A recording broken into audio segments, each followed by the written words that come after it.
Let's make a snacks in 10 minutes.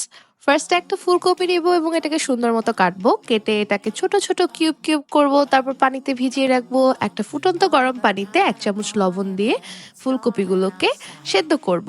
খেয়াল রাখবো ফুলকপিগুলো যেন ক্লিন থাকে। তারপর 3 মিনিট এটাকে বয়েল করব। বয়েল করার পর চলে আসবো মশলায়। এখানে আমি হচ্ছে ফুলকপিগুলোকে হলুদ, মরিচ, আদা, রসুন একটু মসলা দিয়ে ম্যারিনেশন করে নিব। সাথে সয়া সস অ্যাড করেছি এবং কোটিং এর জন্য ইউজ করব বেসন এবং চালের গুঁড়ো। এটাকে সুন্দর মতো ঠিক করে গুলিয়ে নিব।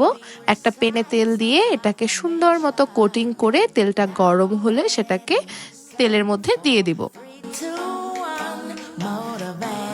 তারপর ফুলকপিগুলোকে সুন্দর করে উল্টায় পাল্টিয়ে ব্রাউন কালার করে ভেজে নিব 5 থেকে 6 মিনিটের মতো এবং চুলার আঁচটা থাকবে মিডিয়াম আঁচে, না হলে ফুলকপিটা পুড়ে যাবে উপরে কোটিংয়ে এবং ভেতরে কাঁচা থেকে যাবে।